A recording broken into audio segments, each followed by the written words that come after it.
Welcome to Bite Size Dental Marketing. It's Friday, and Friday. What's up? What's What's up? up? Friday's read of the weekday. Ian, kick us off. All right, so my read of the week for this week, guys, is a blog that a lady wrote back in 2019 rather, called "My Dentist Saved My Life." And why I love this for the read of the week is it serves two purposes. The one is it reminds patients why it's important to go to the dentist and just do your checkups. Like, prevention is the best cure. There's a reason dentists say this. If you stop it early, it's going to cost you less money. It's going to cause you less pain. And this story really speaks to that. And then on the other side of it, to dentists, often what dentists might forget, and we've seen this, is although it's a 15 to, let's say, 40-minute treatment session for you, and the patient comes in, you have the work done, and they leave again. For that patient, especially if it's somebody with dental anxiety, they've been thinking about this treatment for the last 2 weeks, thinking, oh, well, how's it going to go down? What's going to happen? And it's important to remember that that person coming into the office might have the type of experience that this lady over here had, and that can help you be a better dentist when understanding the type of anxiety or the emotions that people have. So let's kick it off. Okay. It starts with a dentist telling her, you've got a raging infection in your tooth. We're going to have to do another root canal. It's worse than the last one. I'm surprised that you even lasted this long with the pain. The abscess looks really nasty. Another root canal, I think to myself. Are you kidding me? I just gone through all of this for a completely different tooth. I was on antibiotics for weeks and thoroughly miserable. And now my dentist was telling me that I have to suffer through all of this again. Okay, no biggie, I thought. Despite a lifelong phobia of the dentist, I had eventually managed to psych myself up for this hopefully last procedure. And I was thinking, okay, I got this. I got a prescription for antibiotics, and on my way I went, awaiting my next appointment. 2 days later, I shuffled back into my dentist's office, white-faced but determined. I knew the worst of it was the local anesthetic injection, and once that had worked its magic, seriously, thank F for modern anesthetics. I would definitely be less stressed. A little bit of topical gel to get ready for the needle, and we were good to go. My first root canal 2 months prior, I had needed a horse dose of local anesthetics before I was numb enough to be worked on. So this time around, my dentist came in at it from all directions, from the front gum to the back gum, far more than we thought we needed. Stab, stab, stab, stab. I was white knuckling it, but the pain was minimal as the first injections started to take hold. So far, so good. Then we went for the middle of the cavity. So here's a fun little piece of trivia that I very quickly discovered, and feel free to use this to disgust your friends at the next dinner party. If you have an abscess, you have pus, and if you have pus, the pH lowers, giving you an acidic environment, and if the environment is acidic, the local anesthetic isn't nearly as effective as it should be. And guys, for me, that was something that I learned in this blog, and that somewhat terrifies me, but I know dentists would probably know a lot more about this, but the idea of the anesthetics not working definitely scares me too. But to continue. So the pressure built, and the whole catastrophe refused to go numb. So we had to unfortunately halt the procedure. There was no damn way I was going to have a root canal with ineffective numbing. And I walked out of my dentist's office with an emergency appointment with a specialist in another city 2 days later. I was in considerable pain. I made it back to the car and burst out in tears.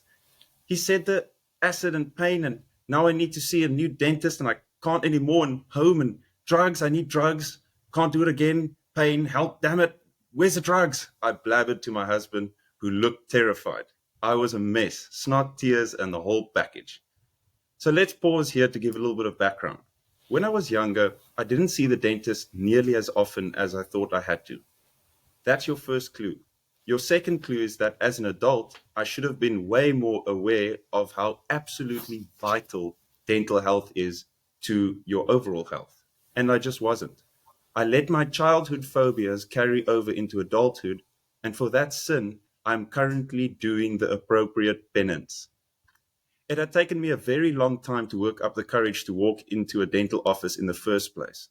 But over the few initial appointments addressing other concerns, I'd begun to feel more and more at ease around my dentist. He was a chatty man. He asks, "Are you still okay?" literally every 10 seconds, and he works on you, and I really liked that because it showed me he cared. But I was still generally distrustful of the whole situation and let him know it. To his credit, he's been great, but to be told, while still in pain, that it was one of the worst infections that he had ever seen in 30 years of practicing was definitely the last straw for me. This had led me to some ugly crying in the car while my husband attempted to drive and console me at the same time. Some more background. Though I'd cruised through the first root canal just dandy, the come down of the local anesthetic was absolutely brutal.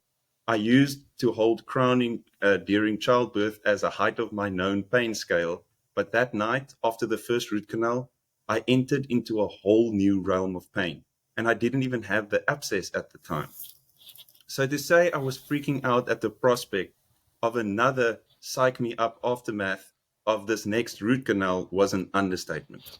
But pain has a very funny way of canceling out any other feeling, and I knew that the only way I was going to feel better was just to get this done. The specialist dentist was a 45-minute drive away, so on that scheduled day we were off. I spent the entire trip attempting to zen out and calm myself and trying not to vomit in fear, while my husband was trying to make small talk in the seat next to me. This next part isn't pretty. The abscess had burst the night before, releasing a ton of pressure, and a lot of pain had dissipated, for which I was supremely thankful.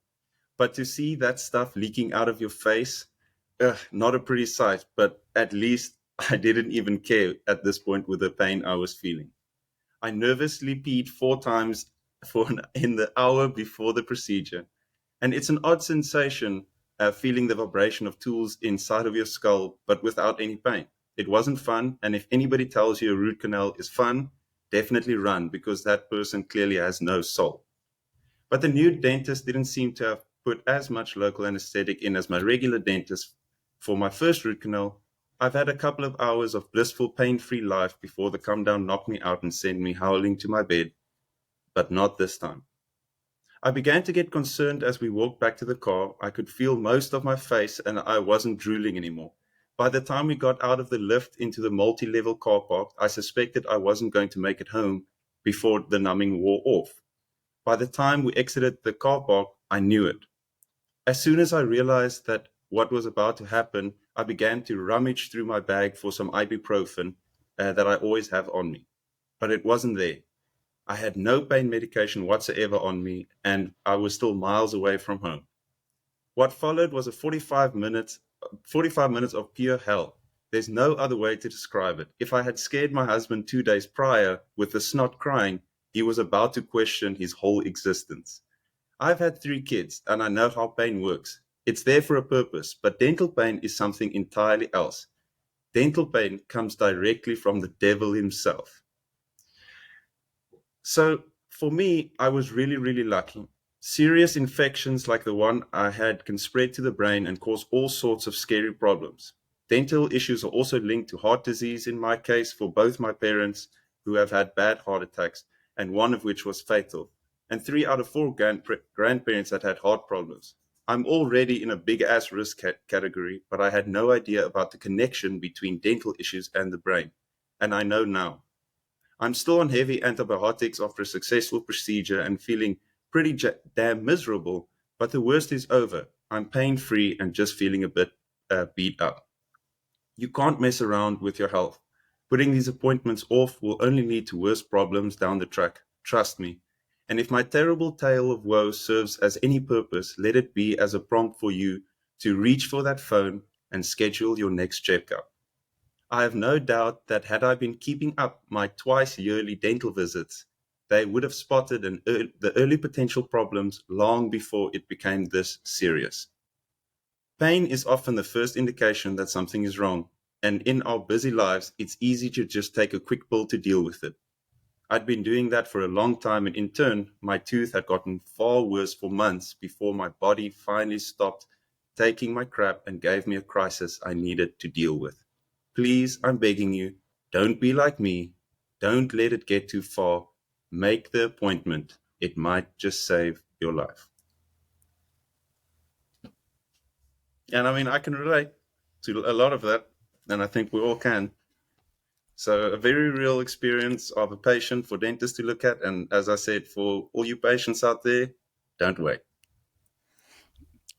Ian, I like the story. I like it that you stayed on brand, that you said it'd be about 3 or 4 minutes and you rolled in about 9.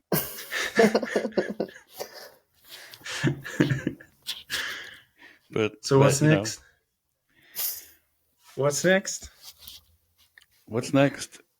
I mean, I'm embarrassed now that you got something relevant that everyone can relate to, and I'm over here reading The Boy, the Mole, the Fox, and the Horse. What's that That's a about? great book. Well, I stumbled on this book, and it's a wonderful little book. I mean, I find it incredibly heartfelt and enlightening. I've given it as a gift, and it's just about the journey of a boy and his, friends as he travels. But I think my favorite part of the book is at one point on their journey, the boy and the horse and the fox and the mole are there, and they're standing in front of the forest, and the boy says, "I can't see a way through," and the horse says, "Can you see your next step? Then you should just take that." And I like that because I think that overthinking is so demoralizing, and oftentimes we know the next step, and I may not know the way through the forest, but I know my next step. And if I just keep taking my next step, that's probably my favorite part of the book. But I'm not going to read it. You did. We read the whole book starting now, Eric, please. We have time. Sorry, what do you think? It takes 30 minutes to read the book? Maybe. Maybe I would 20. double it. For Ian? An hour. An hour? No, but I mean, it's wonderfully illustrated. It's a light read, but a heavy, it's got some wonderful, wonderful things that you can relate to. And, I think it's a great book. Nice. Yeah. Sorry, What do you got, Saurya? What you got for us? Oh, I have been reading a book similar to Eric. This is the Tao of Pooh, and I actually grabbed it from Eric's bookshelf. So this is Eric's book that I'm borrowing. But this book is it's very interesting. It was intriguing for me because I've kind of heard about the Tao of Pooh and how the characters in Winnie the Pooh have a lot deeper meaning, and but I never really looked too much into it until I saw this book and I started reading it. And this book is actually about how the Winnie the Pooh characters and the story of Winnie the Pooh, it incorporates the principles of Taoism, which is a Chinese philosophy, and it's different from other Chinese philosophies like what are the other Chinese philosophies? Either ways, they're different. And the core, I don't want to get too much into it because I feel like I'm not eloquent enough to describe the principles accurately. But the messaging that I took away from it is the theory basically talks about embracing things in their natural state and appreciating them for what it is rather than trying to change it. And the part that I really wanted to share today, and I wrote it in my notes, is I like there's a little song that Winnie the Pooh sings. Will you sing it first, please? Sorry. Yes, I will. And it goes, Cobblestone, cobblestone, cobblestone pie. A fly can't bird, but a bird can fly. Ask me a riddle, and I reply. Cobblestone, cobblestone, cobblestone pie. And when you just read that song, it doesn't feel like much, but the context that they bring it up in is that you can't uh, judge a fish basically in its ability to climb a tree, right? A fly can't bird, but a bird can fly. Everything has their own purpose. Every being has their own purpose, and everything is unique in its own ways. And how realizing and accepting your limitations is actually powerful because you're accepting yourself for what you are. And not everyone can be everything. And something that Eric says a lot, which I'm sure we've all heard, is you would make a poor version of me and I would make a poor version of you. And that's what it reminded me of. And yeah, it's a wonderful book. It's very sweet. And you realize how thoughtfully the Winnie the Pooh story is written and how the characters are thought out so well. And yeah, I would say it's something that would make you think about life. Nice.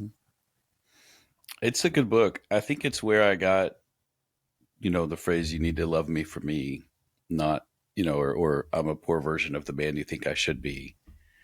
I think it came somewhere from those books, from, the Tao of Pooh. I'm sorry, when you say Tao of Pooh, it makes me laugh every time. I'm not mature.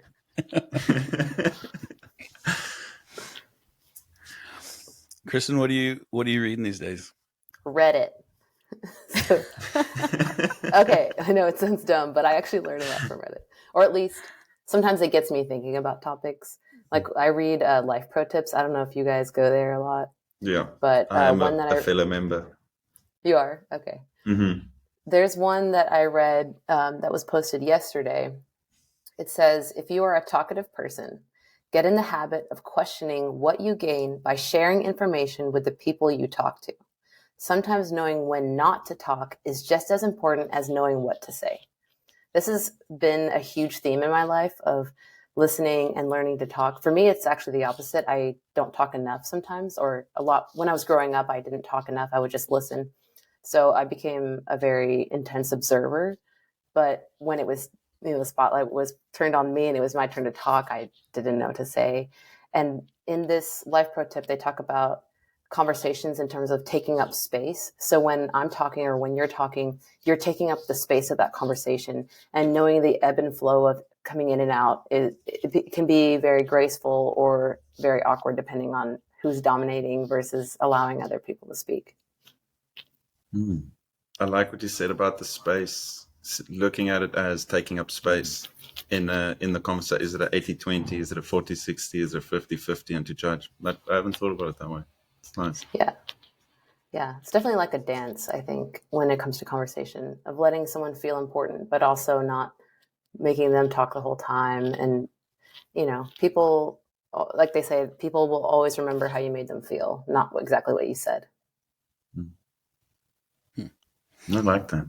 That's nice. That's nice. I've never been accused of dominating a conversation very often, almost every day. So you're saying you're awesome. I probably have something broken in that measurement. No, I like that you said. I'm somebody that's definitely, often I get very excited in conversations, and then it's not about not wanting to listen to the other person. It's just that I'm excited to also to share what I want to say. And I've often had to think to myself, like, okay, Ian, pause. Like somebody else, what they want to say is just as important to them. And I've had to be very conscious of that. So I really like what you said, because I can definitely take something from that, and I'll go have a look at that post too, because I said I really like that subreddit.